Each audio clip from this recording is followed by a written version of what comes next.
Assalamu alaikum wa rahmatullahi wa barakatuh and Jule to all my dear students. Students, this is your teacher Sajad Hussain.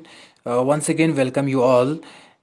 इससे पहले मैंने आपको इसी chapter का previous जो passages था, जो प्रीवियस लेक्चर्स था, वो आपको दे दिया। ये हम आज फिर से class 9 civics means political science, जो सोशल साइंस का ब्रांच है, उसी को आज हम फिर से कंटिन्यू करेंगे।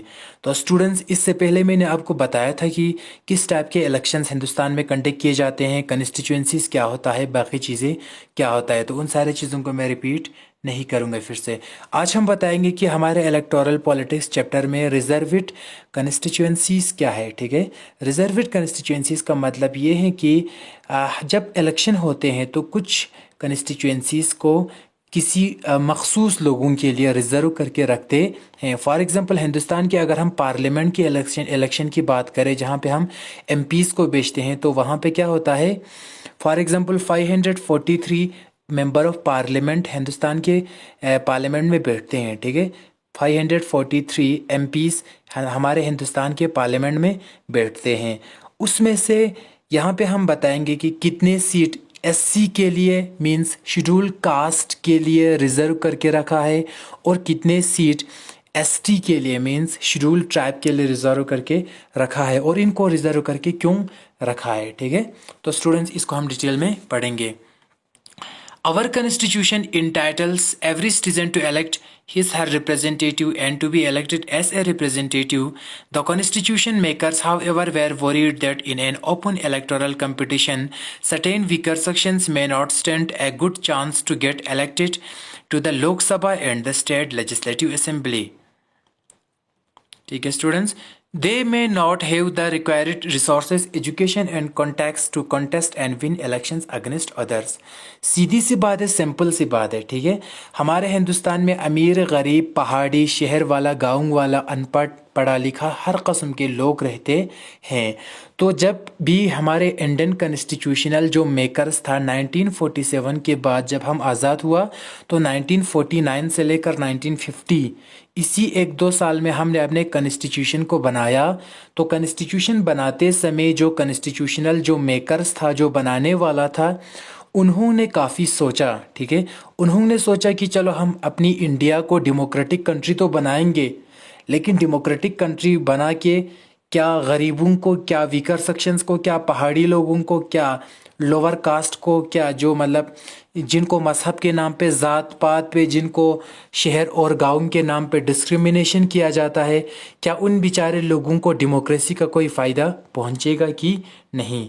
इसलिए कॉन्स्टिट्यूशनल मेकर्स इस चीज़ पे काफ़ी वरीड थे, वो काफ़ी परेशान थे कि फॉर एग्ज़ाम्पल इन फ्यूचर 1949 में ये सोचता है, ठीक है, कॉन्स्टिट्यूशनल मेकर्स, ठीक है, इन फ्यूचर अगर इलेक्शन होता है हिंदुस्तान में, फॉर एग्ज़ाम्पल एमपी का इलेक्शन होता है, स्टेट की एमएलए का इलेक्शन होता है, तो वहाँ पे क्या होगा। फॉर एग्ज़ाम्पल हमारा एक समाज है, ठीक है, जहाँ पे अमीर, गरीब, एसटी, एससी, पहाड़ी लोग, शहर के लोग सब रहते हैं, अनपढ़, पढ़ा लिखा सब रहते हैं। ठीक है, तो कल को इलेक्शन होगा, तो एमपी इलेक्शन के लिए एक इंसान गरीब है, तो बाकी सारे अमीर हैं, तो गरीब कम है या अमीर ज़्यादा है, जो भी हैं, लेकिन अमीर इंसान कभी उस गरीब को एमपी के लिए निकलने नहीं देंगे। अगर वो एमपी के लिए, सीट के लिए निकल जाएंगे, तो उसको वोट करने वाला कोई नहीं होगा। तो इसलिए हमारे कॉन्स्टिट्यूशनल मेकर्स वरीड थे, परेशान थे कि अगर खुदा न खास्ता ऐसा हो जाता है कि इलेक्शन तो हो जाएगा, ठीक है, डेमोक्रेसी चलो अच्छी बात है, लेकिन अगर जो लोअर कास्ट होते हैं, जो एसटी होते हैं, जो एससी होते हैं, जो लोअर पीपल्स होते हैं, जो गाँव के लोग होते हैं, जो पहाड़ी लोग होते हैं, कोई इनको भी लीडर नहीं बनाएगा, क्योंकि ये ज़माना जो है, ऐसा ज़माना आएगा, दौर क्या हो जाएगा, जहाँ पे सीधा रिच पीपल का चलेंगे, इकोनॉमिकली डेवलप्ड पीपल्स का चलेंगे, जिनके पास बहुत ज़्यादा पैसा है, जो काफ़ी सफिशेंट हैं, जो रॉयल फैमिलीज़ हैं, जो रॉयल ख़ानदान है, जो रॉयल शहरों में रहने वाले लोग हैं, वो कभी एससीज़ और एसटीज़ को या रूरल पीपल्स को या ट्राइबल पीपल्स को या जंगलों में रहने वाले लोगों को एमपी और एमएलए बनाना गवारा नहीं समझेंगे। वो ये सोचेंगे कि ये एक बेचारा ट्राइबल पीपल है, पहाड़ी में रहने वाले, ये हमारा एमपी बन के क्या करेंगे। तो इसीलिए कॉन्स्टिट्यूशनल मेकर्स इस चीज़ को लेकर काफ़ी परेशान था, और इन चीज़ों को दूर करने के लिए कॉन्स्टिट्यूशनल मेकर्स ने क्या किया, एससी और एसटी दो नाम लगा दिया, ठीक है। एसटी मीन्स शेड्यूल्ड ट्राइब जो जंगलों और पहाड़ी इलाकों में बसते हैं।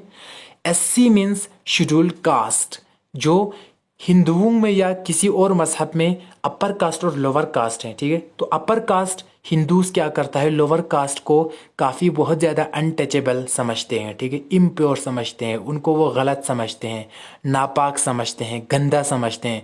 इसलिए समाज में उन बेचारे लोअर कास्ट को ज़िल्लत का सामना करना पड़ता है बिना किसी, ठीक है, चीज़ के उनको उनको जो है खामखा उनको डिस्क्रिमिनेशन का सामना करना पड़ता है। तो यह इसलिए सरकार ने उसको एससी का दर्जा दिया, शेड्यूल्ड कास्ट, ताकि इसको हर चीज़ में रिजर्वेशन मिले। एमपी के सीट में इसको अलग से सीट रखा गया है, एमएलए में इसको अलग से सीट रखा गया है, बाकी जो भी इलेक्शंस होगा उसमें भी इसको अलग से सीट होगा। नौकरी जो होगा सरकार की तरफ से कोई भी स्कीम होगा, किसी भी टाइप का फ़ी होगा, किसी भी स्कूल में एडमिशन होगा, कुछ भी स्कीम होगा, उन सारे स्कीम्स में एसटी में शेड्यूल्ड ट्राइब और एससी में शेड्यूल्ड कास्ट दोनों को अलग से रिजर्वेशन होंगे, ठीक है। तो कहने का मतलब ये है कि हमारे हिंदुस्तान में भी जब इलेक्शन होगा पार्लियामेंट और स्टेट असेंबली का, तो इन दोनों में एससी और एसटी के लिए अलग से सीट होगा। फॉर एग्जाम्पल कितनी सीट हमने यहाँ पे रखा है वो हम यहाँ पे पढ़ेंगे।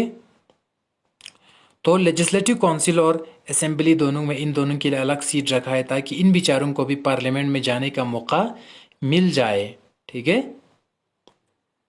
क्योंकि यहाँ पे भी बताया कि they may not have the required resources, ठीक है। मान लो फॉर एग्जांपल कल एक गरीब इंसान एमपी के लिए निकल जाते हैं, उसके पास इतना ज़्यादा पैसा नहीं है, उस गरीब इंसान के पास इतना ज़्यादा एजुकेशन नहीं है, उसके पास इतना ज़्यादा वो पढ़ा लिखा नहीं है, उसके पास ज़्यादा दौलत नहीं है। तो इसका मतलब क्या, वो हिंदुस्तानी नहीं है, वो इंडियन नहीं है, उसको डेमोक्रेसी का हक नहीं है?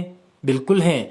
इसीलिए हिंदुस्तान की कॉन्स्टिट्यूशनल मेकर्स ने in order to make the society parallel, सबको इक्वल बनाने के लिए कॉन्स्टिट्यूशनल मेकर्स ने ये सोचा कि ये बेचारे गरीब, लोअर कास्ट, एससीज और एसटीज और जितने भी रूरल पीपल्स हैं, ट्राइबल पीपल्स हैं, जो काफ़ी सताए हुए लोग हैं, जो इस सिस्टम से तंग आए हुए लोग हैं, इन विचारों को भी डेमोक्रेसी में जाने के लिए हम एक रास्ता रखेंगे।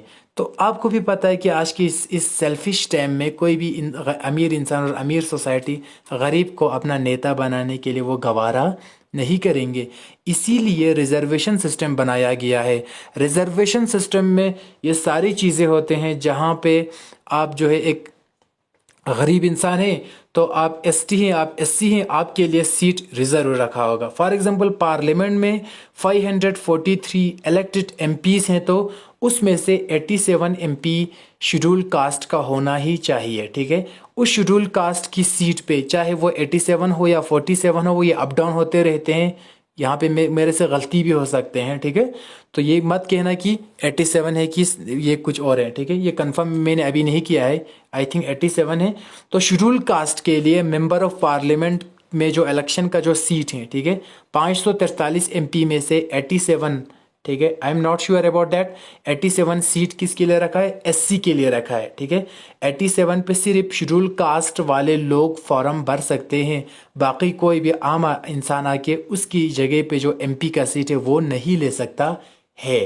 तो इसी तरीके से शेड्यूल ट्राइब पे भी आई थिंक 47 और 57 इतना कुछ है जहाँ पे शेड्यूल ट्राइब वाले सिर्फ जा सकते हैं। तो कहने का मतलब ये है कि शेड्यूल ट्राइब और शेड्यूल कास्ट के लिए इसलिए सीट बचा के रखा है ताकि समाज के दूसरे तबकों की तरह ये बेचारे पहाड़ी जंगली लोग, लोअर कास्ट पीपल्स, जिनको सिस्टम में काफ़ी सताए मतलब डिप्राइवेट किया जाता है, डिस्क्रिमिनेशन फेस करना पड़ता है, इसलिए इनको सीट अलग रखा है। Those who are influential and resourceful may prevent them from winning elections. If that happens, our parliament and assemblies would be deprived of voice of significant section of our population. That would make our democracy less representative and less democratic. So the makers of our constitution thought of a special system of reserved constituencies for the weaker section. ठीक है, यहाँ पे कहता है कि अगर हम ऐसा रिजर्वेशन सिस्टम नहीं बनाते हैं, शेड्यूल कास्ट और शेड्यूल ट्राइब्स के लिए कोई भी सीट का बचा के रखना या सीट उनके लिए अलग रखने का सिस्टम नहीं बनाते, तो मैं अगर एक एसटी हूँ, personally I am a ST, ठीक है, मैं एक एसटी इंसान हूँ, ठीक है। तो हम जैसे एसटी इंसान को क्या होता है, वहाँ पे जाके ग्राउंड में जाके कल को इलेक्शन होगा तो मुझे फार्म भरने कौन देगा, नहीं देगा, या मुझे उनके साथ कंपटीशन में आने ही नहीं देंगे। तो ये कॉन्स्टिट्यूशनल मेकर्स जो डॉक्टर बी आर अम्बेडकर खुद एक एससी था, जो एक लोअर कास्ट था, उसने सोचा कि ये हमारे एससीस और एसटीज को इन फ्यूचर इन मुश्किलात का सामना करना पड़ेगा। इसलिए क्या करते हैं, अभी से एससीज और एसटीज के लिए ये सारी चीज़ें जो है महफूज करके रखते हैं। तो इसीलिए कॉन्स्टिट्यूशनल मेकर्स ने क्या किया, कॉन्स्टिट्यूशनल मेकर्स ने पार्लियामेंट और असेंबली के लिए एससी और एसटी के लिए सीट अलग रखा था कि इनको भी जो है क्या हो जाए, सीट रिजर्वेशन में जो है जगह मिल जाए, ठीक है।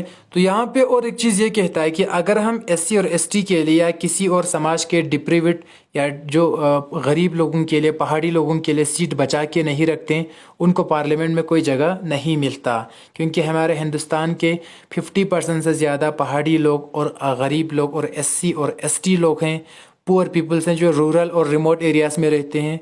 तो उनको अगर कोई हिस्सा नहीं मिलेंगे तो इस देश की डेमोक्रेसी को हम डेमोक्रेसी नहीं कहेंगे। इस देश की डेमोक्रेसी को हम रिप्रेजेंटेटिव डेमोक्रेसी नहीं कहेंगे। रिप्रेजेंटेटिव डेमोक्रेसी का मतलब ये है कि जहाँ पे समाज के हर तबके को बराबर का हिस्सा मिल जाए। इसलिए कॉन्स्टिट्यूशनल मेकर्स ने इन चीज़ों को सोचकर क्या किया, वीकर सेक्शंस को जगह देने के लिए एक सिस्टम बनाया। इसी को हम कहते हैं reserved constituencies. Some constituencies are reserved for people who belong to the scheduled caste, SC and scheduled tribes, ST.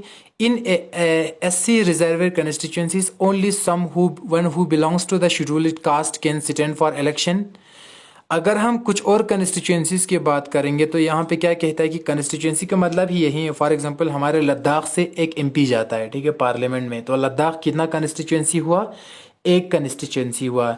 मैंने उस दिन भी बताया था कि हिंदुस्तान के पार्लियामेंट में 543 एमपी आते हैं, तो पूरे हिंदुस्तान को हम कितने कंस्टिट्यूएंसीज में डिवाइड करते हैं, 543 कंस्टिट्यूएंसीज में डिवाइड करते हैं on the basis of population. तो हर कंस्टिट्यूएंसी से कितने लीडर आएंगे, एक लीडर आएंगे।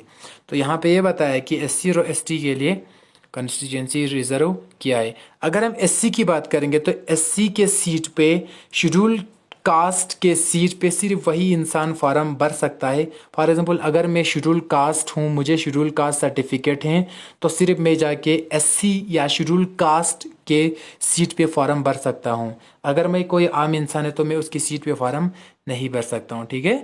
तो ये इसके लिए एक गोल्डन चांस है।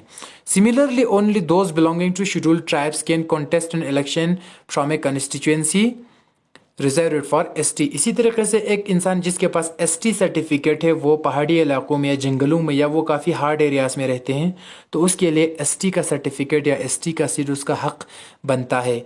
उस पे जाके कोई आम इंसान, कोई रिच पीपल या कोई शहरी लोग, कोई गाँव के लोग जो जिसको एसटी नहीं है, वो जाके नहीं बैठ सकता है, ठीक है। Currently in Lok Sabha, 84 seats are reserved for scheduled caste and 47 seats for scheduled tribe as on 26 January 2019. I am sorry for that, इससे पहले मुझे पता नहीं था कि कितने सीट रखा है। तो यहाँ पे ये सीट जो है 10 साल के बाद आई थिंक रिन्यू किया जाता है, ठीक है, कभी ये उतार चढ़ाव किया जाता है। अगर हम अभी की बात करेंगे तो लोकसभा में 84 सीट मीन्स 84 सीट बचा के रखा है। 84 एमपीज पे सिर्फ कौन फार्म भर सकता है, शेड्यूल्ड कास्ट। 543 एमपी में से 84 सीट पे 84 एमपी के फॉर्म कौन भर सकता है, शेड्यूल कास्ट। और 47 पे कौन फॉर्म भर सकता है, शेड्यूल ट्राइब। एस ऑन 26 जनवरी 2019 से ये रूल बनाया गया है। इससे पहले ये थोड़ा सीट आगे पीछे होता था। अभी शेड्यूल कास्ट के लिए 84 सीट रखा है, शेड्यूल ट्राइब के लिए 47 सीट रखा है। 26 जनवरी 2019 को ये चीज़ बनाया है, इससे पहले सीट थोड़ा आगे पीछे था, ठीक है। तो ये पार्लियामेंट की बात हुआ। This number is the proportion to their share in the total population. Thus the reserved seat for SC and ST do not take away the legitimate share of any other social group, ठीक है। इसलिए SC और ST का जो seat है वो कोई भी दूसरा सोशल ग्रुप आकर इसको छीन नहीं सकता है। तो this system of reservation was extended later to other weaker section at the district and local level in many states seats in rural panchayat and urban municipalities and corporations urban municipalities and corporations local bodies are now reserved for other backward classes OBC as well as. However, the proportion of reserved seat reserved varies from state to state. Similarly, one third of the urban seats are reserved in rural and urban local bodies for women candidates. ठीक है, तो यहाँ पे ये बताया कि जिस तरीके से पार्लियामेंट में, जिस तरीके से स्टेट लेजिस्लेटिव असेंबली में एसटी और एससी के लिए और बाकी रिमोट एरियाज और पुअर पीपल्स के लिए सीट बचा के रखा है, उन पे सिर्फ वो फार्म भर सकते हैं, दूसरा जाके उस पे इलेक्शन नहीं लड़ सकता है। तो इसी तरीके से अभी धीरे धीरे करके ठीक है, पंचायत म्यूनिसिपैलिटी का जो इलेक्शन होता है उनमें भी इन लोगों के लिए सीट रखने की कोशिश कर रहा है। और किसी स्टेट्स में, कुछ स्टेट्स में ये हिंदुस्तान के रूल बनाया है कि एससी और एसटी को पंचायत और म्यूनिसिपैलिटी में भी, जो हमारे पंचायत और म्यूनिसिपैलिटी लोकल लेवल पे इलेक्शन होता है उसमें भी एसटी और एससी को सीट बचा के रखें, और जो पुअर पीपल्स होते हैं उनके लिए सीट बचा के रखें। ठीक है, ओबीसी के लिए, ठीक है, अदर बैकवर्ड क्लासेस के जो इकोनॉमिकली सोशली काफ़ी वीकर हैं और एजुकेशनली, उनके लिए भी सीट बचा के रखने की काफ़ी कोशिश किया है। ठीक है, तो जिस तरीके से पार्लियामेंट और असेंबली में होता है उसी तरीके से डिस्ट्रिक्ट लेवल पे भी काफ़ी सीट बचा के रखने के लिए सारी कोशिशें चल रहा है। इसी तरीके से अगर हम पंचायत की बात करेंगे या म्यूनिसिपैलिटी की बात करेंगे, जो इलेक्शन डिस्ट्रिक्ट लेवल पे होता है हिंदुस्तान में, तो पंचायत और म्यूनिसिपैलिटी के इलेक्शन में 1/3 मीन्स 3 हिस्से में से अगर आपके पास 66 सीट हैं, 66 सरपंच निकालने हैं, 66 पंच निकालने हैं, उसमें से 33 कौन होना चाहिए? वुमेन होना चाहिए। ये भी औरतों के लिए रिजर्व करके रखा है ताकि औरतों का भी पार्टिसिपेशन हो जाए। औरतों का जो रिजर्वेशन सिस्टम है वो अभी सिर्फ पंचायत और म्यूनिसिपैलिटीज़ में है, टाउन एरिया और गाँव में, जहाँ पे हमारे डिस्ट्रिक्ट लेवल में 5 साल के बाद इलेक्शन होता है। अभी ये पार्लियामेंट लेवल पे नहीं बनाया गया है, पार्लियामेंट लेवल पे एसटी और एससी का सिस्टम बनाया है। ठीक है, तो आप चाहे 9 अगर आपके पास पंच निकालने हैं, उसमें से 1/3 का मतलब क्या हो गया? 3 हिस्से में से 9 को आपको 3 हिस्सा करना है, उसमें से 1 हिस्से वुमेन निकल जाएंगे। ठीक है, तो इसलिए 1/3 आपके पास जितने भी सीट हैं उसको 3 हिस्सा करना है, उसमें से 1 हिस्सा औरतों का पार्टिसिपेशन होना बहुत ज़्यादा ज़रूरी है और उनके जगह पे कोई जाके दूसरा छीन नहीं सकते हैं। तो स्टूडेंट्स, आज के वीडियो के लिए इतना ही काफ़ी है। मिलते हैं हम नेक्स्ट वीडियो में, इसी चैप्टर को अभी हम कंटिन्यू करेंगे। तब तक के लिए मुझे दीजिए इजाज़त। Thank you so much for watching this video and